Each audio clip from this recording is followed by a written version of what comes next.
Yo yo yo, masih bersama Kang Panzo di lanjutan alur cerita Chapter BTTH Battle Through the Heaven Season 5. Shoyen yang bergegas ke wilayah tengah. Dari ekspresi suram Shoyen, Liu Qing bisa menebak bahwa itu dokter peri kecil mungkin memiliki hubungan yang rumit dengan dia. Shoyen, apa yang kamu rencanakan? Kekuatan Ash River Valley tidak kalah dengan Burning Flame Valley. Ada banyak ahli di sana sebagai awan. Mereka sangat sulit untuk ditangani. Lin Yan sepertinya juga merasakan niat membunuh hati Shoyen. Ekspresinya menjadi jauh lebih serius saat dia bertanya-tanya dengan suara keras. Aku akan melakukan perjalanan ke wilayah Pil. Zinlan telah bersama dokter peri kecil. Dia mungkin menyadari beberapa berita untuk kalian semua. Yang terbaik bagimu untuk tetap di kota Tianhuang. Shoyen merenung sejenak sebelum berbicara. Biarkan aku pergi denganmu. Aku sedikit akrab dengan wilayah Pil. Lin Yan buru-buru berkata. Shoyen menggelengkan kepalanya dan menolak niat baik Lin Yan. Dia tidak mengharapkan tubuh racun setan menyebabkan keributan besar di wilayah Central Plain. Jika dia ingin membantu dokter peri kecil, beberapa permusuhan tidak akan terhindarkan. Itu tidak akan menguntungkan Lin Yan untuk mengikuti di sampingnya. Kamu hanya harus menunggu di tempat Liu Qing. Tidak banyak yang bisa kamu lakukan untuk masalah ini. Shoyen yang menepuk bahu Lin Yan seperti yang disarankannya. Lin Yan mungkin tidak mau, tapi dia hanya bisa menganggukkan kepalanya. Setelah beberapa saat ragu ketika dia melihat ekspresi serius Shoyen, dia juga menyadari bahwa dengan kekuatan kelas Do Huang tidak mungkin baginya untuk banyak membantu Shoyen. Dia bahkan mungkin berakhir dengan beban. Oleh karena itu, dia tidak terus bersikeras. Karena kamu punya rencana sendiri, aku tidak akan menghalangi kamu. Aku akan mengirim seseorang untuk memperhatikan daerah tengah.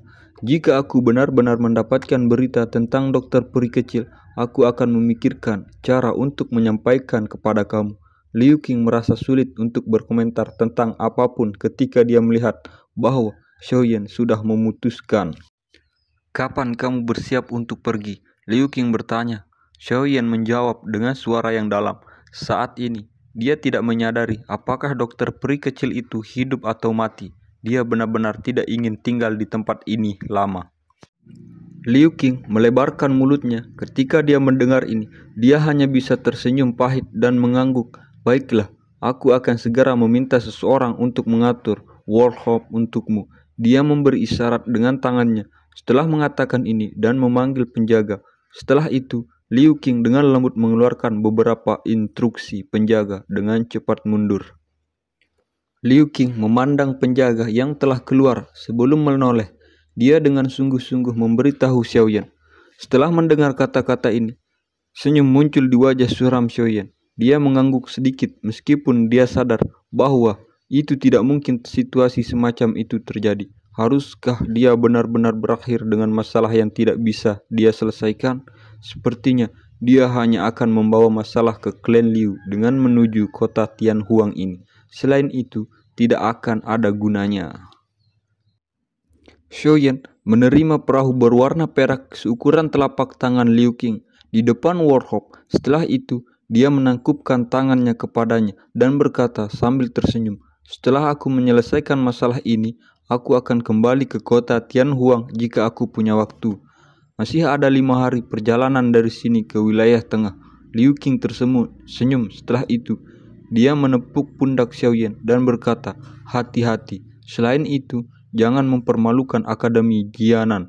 Kamu harus tahu bahwa kamu adalah siswa paling luar biasa dari Akademi Batin selama bertahun-tahun." Xiaoyan tertawa dan menangkupkan tangan ke Liu Qing dan Lin Yan dengan cara yang serius. "Hati-hati." Setelah mengungkapkan kata-kata itu, Xiaoyan berhenti menunda lebih lama lagi. Dia berbalik dan berjalan ke Warhawk. Lin Yan dan Liu Qing menghela napas saat mereka melihat punggung Xiaoyan segera bertahap menghilang ke Warhawk mereka. Saling berhadapan dan tertawa pahit. Keduanya menyadari bahwa itu perjalanan Xiaoyan kemungkinan akan berakhir mengaduk keributan di wilayah tengah. Orang ini tidak peduli bagaimana kita berusaha mengejar, dia selalu di depan kita. Bertemu monster seperti itu benar-benar pukulan hebat bagi kepercayaan diri kami. Dia punya firasat bahwa itu perjalanan ke wilayah tengah ini mungkin tidak akan membuat rileks. Keributan di tubuh racun miskin telah mengandung di dataran tengah, telah agak melebihi harapan Xiaoyan. Selain itu, ada seseorang yang ingin mendapat manfaat dari keracunan di antara mereka. Salah satu contohnya adalah lembah sungai es. Xiaoyan sadar bahwa itu konstitusi khusus akan menarik perhatian orang-orang tertentu. Ini mirip dengan King Lin di Kekaisaran Jiama saat itu. Gadis kecil yang memiliki triple jade Grand Snake Flower, murid yang bahkan mencengangkan Yalau. Namun, itu juga karena ini dia akhirnya menarik cakar dari klan Mo. Qin Ling, gadis dari belakang yang selalu dengan lanjut mengikuti di belakangnya dan memanggilnya Tuan Muda, tanpa sadar muncul di pikiran Xiaoyan. Ketika dia memikirkannya, dia bertanya-tanya bagaimana keadaannya saat ini. Namun, menurut apa yang dikatakan Yalau, tinggal di Ski Servant Mansion lebih baik daripada di tempat lain untuknya. Itu mungkin bahkan itu setelah tahun-tahun ini, gadis pemalu dari masa lalu telah menjadi cantik. Namun aku masih harus mencari dokter peri kecil sekarang. Xiaoyan perlahan menarik emosinya dan hanyut dan menghembuskan napas dalam-dalam. Dia akan menghadapi situasi yang kejam. Lupakan tentang orang-orang yang ingin menangkap dokter peri kecil. Di antara semua paksi yang ingin menghancurkannya sebelum tubuh racun miskin meletus. Setelah mencapai wilayah tengah, aku perlu memikirkan cara untuk mengumpulkan bahan obat yang diperlukan dengan cepat untuk membantu Tian Huan Zunzi menyempitkan tubuh segera mungkin. Pada saat itu, dengan bantuan Duzun, aku akan memiliki kepercayaan diri tambahan ketika menghadapi faksi seperti lembah sungai es. Selain itu, tingkat aku mengumpulkan api binatang itu juga harus ditingkatkan sedikit. Jika tidak, api transformasi kehidupan saat ini yang telah aku buat hanya dapat memungkinkan aku untuk menggunakan api pembantaian sekali. Perubahan tiba-tiba yang tak terduga dalam situasi telah menyebabkan Xiaoyan untuk sepenuhnya merasakan pentingnya kekuatan. Lembah sungai es di depannya seperti makhluk yang luar biasa besar yang dia susah untuk mengatasinya. Dengan kekuatannya saat ini, tidak akan mudah bagi Xiaoyan untuk mengguncang paksi ini. Oleh karena itu, dia perlu melakukan semua yang dia bisa untuk memperkuat kartu trup dan kekuatannya sendiri. Waktu mengalir di dalam warhop seperti pasir di antara jari seorang. Selama beberapa hari, pikiran Xiaoyan benar-benar tenggelam dalam metode pelatihan Skifire Tree Misterius Chang'e. Teknik rahasia ini cukup sulit untuk dipraktikkan, namun Xiaoyan sudah berlatih selama bertahun-tahun dan sudah memahaminya dengan sangat baik. Selain itu, ia juga menerima warisan dan pengalaman. Jalan memutar selama perjalanan pelatihannya. Dalam kondisi yang sangat baik ini, kemajuan Xiaoyan dalam berlatih perubahan misterius Skifire 3 sangat cepat. 5 hari berlalu. Dalam sekejap mata di tengah pelatihan semacam ini, ketika Xiaoyan membuka matanya, dia bangun dari pelatihannya. Ia secara tidak sengaja dapat melihat lingkaran berwarna perak yang jauh. Ada riak spasial padat menyebar dari situ.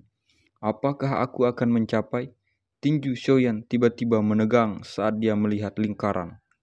Xiaoyan menahan napas di dalam hatinya saat dia tiba-tiba berdiri. Cahaya berwarna giok hijau yang mengalir di sekitar tubuhnya perlahan kembali ke tubuhnya. Perahu luar angkasa itu seperti sinar cahaya berwarna perak yang terbang melalui terowongan dengan cara yang seperti kilat. Dalam beberapa kedipan, itu mendekati titik di mana lingkaran cahaya itu berada. Ketika riak ruang yang intens telah berhenti, tubuh perahu itu dengan cepat tersentak. Xiaoyan tidak peduli dengan benjolan semacam ini. Ekspresi tenang saat ia mengendalikan perahu luar angkasa dengan suara. Itu bergegas ke depan. Lingkaran berwarna perak berada dalam jarak dekat dalam beberapa kedipan. Cahaya berwarna perak tumbuh lebih terang di mata hitam gelap Xiaoyan. Tinjunya secara bertahap diperketat saat kilatan dingin melintas di dalam matanya. Perahu luar angkasa berubah menjadi cahaya perak. Dengan suara itu dibebankan melalui lingkaran. Wilayah tengah aku Xiaoyan telah tiba. Selesai. Jangan lupa komen dan subscribe.